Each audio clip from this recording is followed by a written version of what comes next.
99.2.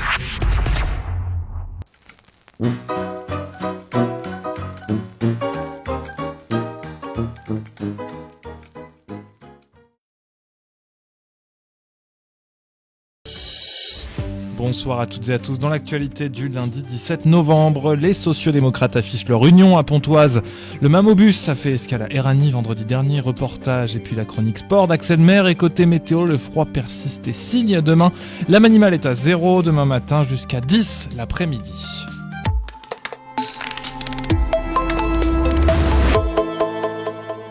2 ans de prison ferme pour une attaque au cocktail Molotov contre le commissariat d'Herblay-sur-Seine. Un jeune homme de 20 ans s'y veut retirer son permis de conduire d'un contrôle routier. Quelques heures plus tard, il a lancé un engin explosif contre ce commissariat d'Herblay-sur-Seine. Les faits se sont déroulés dans la nuit du 10 au 11 novembre vers 3h15 du matin. L'objet a touché une vitre sans la briser. Un début de feu s'est déclaré sur la façade. Les policiers l'ont rapidement éteint. L'enquête a été confiée à la police judiciaire. L'auteur est pour l'instant derrière les barreaux. Un violent incendie a détruit un appartement à Pontoise. Il s'est déclaré au 5e étage d'un immeuble de 7 niveaux au Clos des Larisses. Le feu s'est déclaré samedi dernier dans la soirée. L'origine de l'incendie reste inconnue. Une trentaine de personnes ont dû être évacuées. 36 sapeurs-pompiers et 18 engins ont été mobilisés sur place. L'intervention a duré 5h30. Glucksmann et Cazeneuve unis à Pontoise pour reconstruire une social-démocratie ambitieuse avant 2027. Au lendemain du rassemblement de la gauche unitaire, Attrape la famille sociodémocrate a affiché sa propre stratégie dimanche à Pontoise. Autour de Bernard Cazeneuve, Raphaël Glucksmann, François Hollande et Carole Delga, ils ont posé les bases d'un pôle réformiste assumé, distinct de la primaire voulue par le PS et les écologistes. Glucksmann, régulièrement pressenti pour 2027, est bien placé dans les sondages à souligner l'urgence de dépasser les querelles internes face aux menaces pesant sur la démocratie européenne. Sa présence marque un premier rapprochement avec Bernard Cazeneuve qui l'invite depuis des mois à fédérer les sociodémocrates, même si aucune fusion avec son mouvement, la Convention, n'est envisagée. Pour l'instant, tous les intervenants ont exprimé une défiance forte envers la France insoumise, accusée de fracturer la gauche et d'imposer une ligne incompatible avec un projet de gouvernement. Une lecture critiquée par les partisans de la gauche unitaire qui reprochent à Glucksmann de se tenir à distance du cœur de la gauche.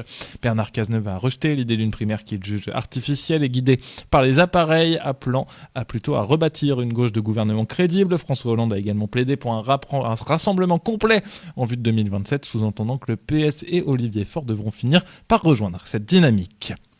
Et puis toujours en politique, mais à plus petite échelle, cette fois, 65 jeunes Cerzissois ont officiellement pris leurs fonctions au sein du Conseil d'enfants à Cergy lors d'une cérémonie organisée le 8 novembre à l'Hôtel de Ville.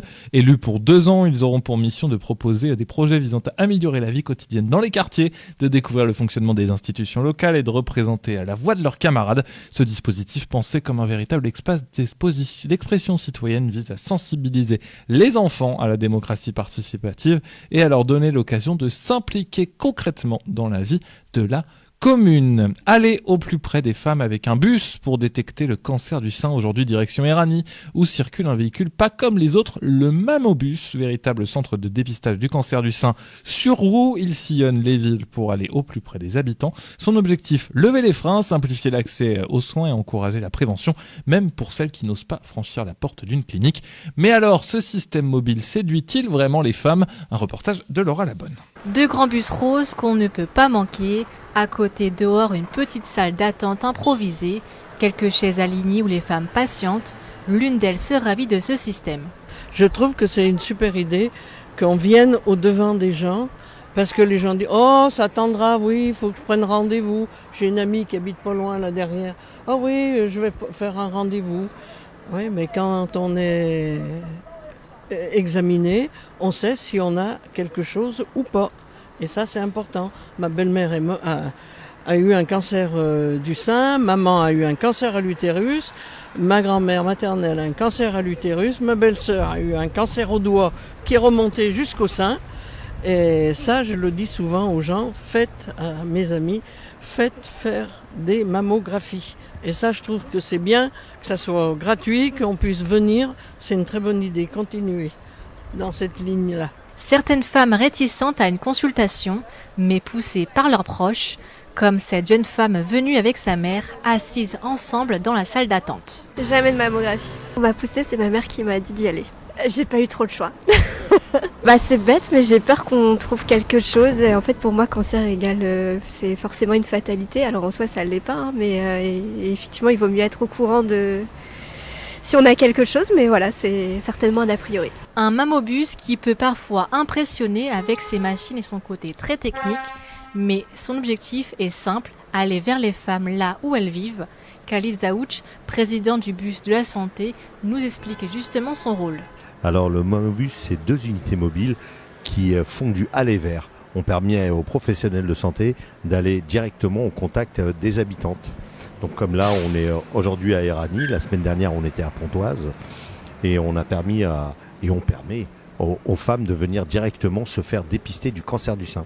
Donc dans un premier temps, elles ont un atelier d'autopalpation où on leur apprend les gestes nécessaires pour s'autopalper avec notre infirmière, avec un bus en silicone. Dans un second temps, elles ont un rendez-vous médical avec un médecin, et c'est ce médecin qui décide ou non de la faire monter dans la 2e unité mobile où elles ont la possibilité d'avoir une mammographie, s'il y a besoin d'un examen complémentaire, une échographie, et le radiologue leur donne leur compte-rendu. Des spécialistes qui consultent dans un espace très réduit, l'adaptation est le maître mot, comme le dit ce radiologue. Il faut tout simplement s'adapter. Or ça, je pense que l'équipement, c'est la même chose. On a l'échographe, on a l'appareil maman, on a l'indicatoscope, on a tout ce qui est logistique, les applications d'interprétation, y compris la reconnaissance vocale. Une équipe médicale est bien entraînée, bien après compréhensible. C'est très important que notre comportement avec les femmes soit disciplinaire.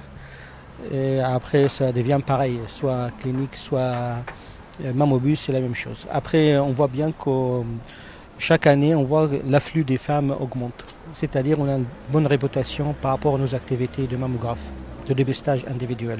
Le mammobus, une démarche qui tient à cœur au maire d'Éragny. Pour lui, c'est bien plus qu'un simple outil médical, c'est un moyen concret de lutter contre les inégalités d'accès aux soins. Il y a 12 000 femmes qui décèdent aujourd'hui du cancer du sein par an. Et donc nous, c'était très important de pouvoir se mettre dans cette démarche, la ville d'Éragny-sur-Oise, de détection pour toutes les femmes des quartiers, les femmes, toutes les femmes d'Éragny. On sait très bien aussi qu'on est dans un désert médical, qu'aujourd'hui, beaucoup de femmes n'ont plus de gynécologue, n'ont plus de médecins généralistes. Donc c'est une très belle opération, une très bonne opération qui est, si je peux me permettre ces mots, très positif pour nos administrés femmes. Une 5e année de tournée pour le mammobus et une seule mission, rappeler que le dépistage peut sauver des vies. À Éragny comme ailleurs, le bus rose continue sa route. Et un dépistage qui se fait sans rendez-vous dans le mammobus, géré par l'association Le Bus de la Santé. En 2024, 40 villes ont été desservies et 2034 femmes ont été dépistées grâce à ce bel outil. Noël se fête dès novembre à Luzarches. Du 21 au 23 novembre 2025, la ville accueillera la 7e édition de son marché de Noël en centre-ville. Au programme manège, Père Noël, mascotte, luge et artisans locaux. L'événement est très convoité. Il attire environ 10 000 visiteurs en 3 jours. Parmi les nouveautés, un défilé musical avec la chorale Maïlaka le vendredi soir. Le samedi, après le feu d'artifice à 20h, un DJ animera le kiosque de la place de la République. Le maire réfléchit déjà à faire passer ce marché sur 2 jours l'an prochain s'il est réélu. Et c'est lundi, et lundi, c'est la chronique sport d'Axel Maire. Je ne l'ai pas. Et lundi, ce n'est pas la chronique sport d'Axel Maire. Ah si, ça y est, je l'ai. Et on l'a en fait. Et oui, et c'est parti pour la chronique sport d'Axel Maire. RGB. Allez mon petit bonhomme. Ça va centrer. Et Draxler, le 4e but. Actualité sportive. Dans votre nouvelle chronique sport du 17 novembre 2025, on commence avec les Deaflympics 2025. Pamela Losange, athlète valdoisienne, représentera la France. Multiple médaillée nationale et internationale en sprint, s'est imposée ces dernières années comme l'une des athlètes les plus prometteuses. Sa détermination, sa régularité, son leadership naturel en font une ambassadrice inspirante pour la jeune génération. Elle sera également aux côtés de Amadou Meïté, judoka, pour porter le drapeau français lors de la cérémonie d'ouverture des Deaflympics de Tokyo 2025. Côté tennis de table, l'AS Pontoise de Cergy, vainqueur 3-1 des Manéliens d'Angers au terme d'une prestation solide. Placé en position 2 dans cette soirée pour des raisons tactiques, Flavio se voyait confronté d'emblée au leader angevin international portugais João Geraldo. Dans cette rencontre déséquilibrée, Flavio a rapidement concédé les 2 premiers sets avant de montrer une meilleure résistance dans le 3e acte. Faisant jeu égal jusqu'à 8-8, il ne réussira pas à faire douter suffisamment le local dans ce Money Time et s'inclinera logiquement en 3 manches. Dans la foulée, c'est au tour de Quadri d'entrer en scène face à l'ancien pontoisien Isaac Keck. En difficulté ces dernières semaines, Quadri a réalisé pourtant une prestation solide à défaut d'être flamboyante pour se défaire du 5A pour rien. Au coude à coude avec l'Asiatique au terme des 2 premiers actes, il disposait ensuite sans trembler du 3e set pour reprendre le contrôle de la partie avant de se montrer costaud dans une 4e manche plus indécise. En effet, mené 7-9, il a soudainement monté son niveau de jeu pour empocher les 4 derniers points et permettre de recoller au score avant le retour au vestiaire. L'AS Pontoise de Sergi Tennis de Table a su réagir pour permettre de signer une 2e victoire de la saison en Pro A, ce qui permet de replacer le club de l'AS Pontoise Sergi à la 5e place provisoire du classement. On enchaîne avec le basket. Les Spartiates de Cergy-Pontoise remportent leur match face à la Jalte du Mans au terme d'un match très serré qui a fini 80-73. Leur prochain match sera contre l'Entente sportive de Massy à l'extérieur le 29 novembre 2025 à 20h. Et puis pour finir, nos Jokers de Cergy-Pontoise renouent avec la victoire au tir au but 2-1 contre les Diables Rouges de Briançon. Après une grosse série de défaites, ils parviennent enfin à y mettre un terme et avec du caractère, cette victoire donne de l'espoir pour la suite. Prochain match contre Nice le 19 novembre à 20h. À la semaine prochaine sur RGB. À la semaine prochaine, Axel Maire, et il renoue effectivement avec la victoire et on espère qu'ils vont continuer et que les Lacènes vont pas se défaire pour filer la métaphore. Rendez-vous lundi prochain pour une nouvelle chronique sport. Le football club de Jouy-le-Moutier lance une vente de calendrier. L'objectif, financer un voyage aux Pays-Bas en mai 2026. Le club pourrait y participer pour un tournoi international de football. 2 équipes feront le déplacement, les U15 des jeunes de moins de 15 ans et les U16 des jeunes de moins de 16 ans. Ils seront devant le carrefour remarqué de la ville samedi, devant l'Intermarché dimanche. Le club appelle les habitants à soutenir ce projet. Chaque achat les rapproche de leur voyage en Europe. Bah oui, c'est quand même sympa de soutenir le club de foot de Jouy-le-Moutier. N'hésitez pas si vous les croisez vendre des calendriers ce week-end. Merci Laura Labonne, c'est la fin de ce journal. Merci à Axel Maire pour la chronique sport et aussi à la réalisation vidéo. C'est les aléas de quand c'est pas en direct, on peut faire plein de choses à la fois. Merci à Damien Gissa évidemment pour sa réalisation comme tous les jours. On se retrouve et nous dès demain évidemment sur Radio RGB 99.2 FM, en podcast évidemment, radio-rgb.net, les bonnes plateformes de streaming, mais aussi sur YouTube concernant le podcast vidéo. Je vous laisse, je vous dis à demain et je donne la parole à Damien pour la programmation musicale et pas que de la soirée.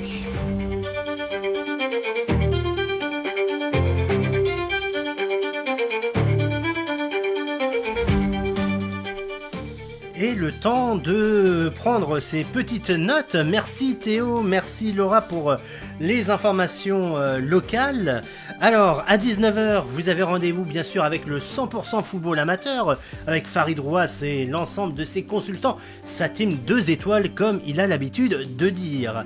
Et donc ce soir, il aura 3 invités dans le 100% football amateur, notamment Olivier Mianet, le directeur général du club de Créteil qui évolue en National 2, ou encore Reynald Lemaître, un ex-joueur canet qui reviendra sur l'élimination du SM Caen, bien sûr en Coupe de France face au club de Bayeux, club de Régional 1. On attendait une victoire du Caen et c'est Caen qui s'est fait éliminer.